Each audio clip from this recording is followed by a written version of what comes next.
मसीह की नमस्ते guys, welcome to the my new blog. तो अभी जस्ट हम लोगों ने ब्लॉग बनाना स्टार्ट किया है गाइस। और फिर सुबह अभी 2 दिन तक सडनली मेरा ब्लॉग नहीं आ पाया था क्योंकि मेरी भी तबीयत ठीक नहीं थी, मेरी मम्मी की भी तबीयत ठीक नहीं थी।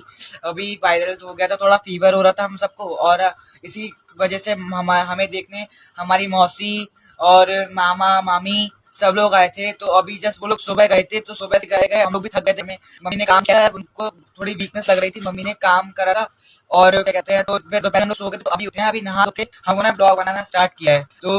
तो मैं आपको जैसे कि पिछले ब्लॉग में बताया था कि मैं अपनी हॉबी के बारे में बताया था, अपने बारे में बताया था कि मेरे कैसे कैसे परेशानी हुई थी आंखों की। और आप मैं बताऊंगा कि मैं किसे मानता हूँ। मैं गाइस जीवित परमेश्वर प्रभु यीशु मसीह को मानता हूँ, जीसस क्राइस्ट को मानता हूँ, क्योंकि उसकी प्रार्थना करने से सब तकलीफें दूर हो जाती है। मैं उन्हें मानता हूँ जो जीवित परमेश्वर हैं, और मैं उनकी प्रार्थना करता हूँ। मैं मेरी मम्मी, मेरी बहन, हम फैमिली में सब मसीह को मानते हैं।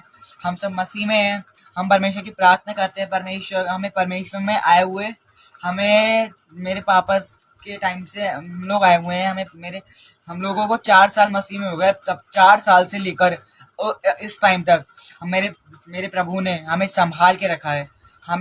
मेरे परिवार वालों को संभाल के रखा है, हमें संभाल के रखा है।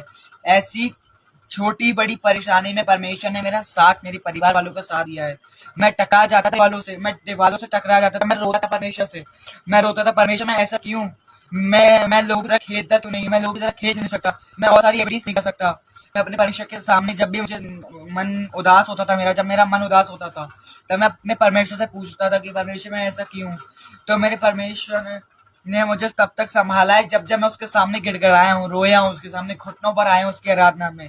जब जब मेरा मन उदास होता था, तब तब मैं प्रार्थना करता था, क्योंकि मेरी मम्मी कहती हैं कि तुम जितनी बार प्रार्थना में आओगे, जितनी बार तुम प्रार्थना में आओगे, परमेश्वर यीशु मसीह वो जीवित परमेश्वर है, वो मेरे लिए मारा गया, गाड़ा गया, और तीसरे दिन में मेरे को से जी उठा, अपने पिता की दाहिनी ओर जाके बैठ गया।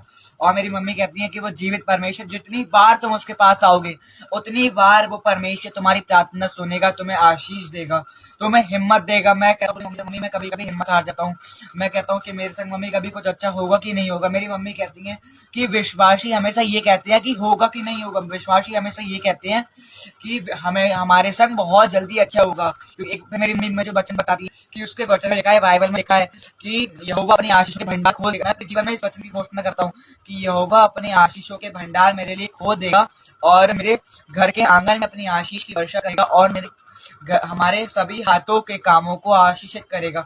मेरी मम्मी ये बताती हैं। फिर जब हम लोग प्रार्थना करते हैं, मेरी मम्मी, मेरी ससुर, जब हम लोग प्रार्थना करते हैं, तो मैं अपनी मम्मी से कहता हूँ कि मम्मी आप बाइबल हमें पढ़ के सुनाओ, क्योंकि मेरी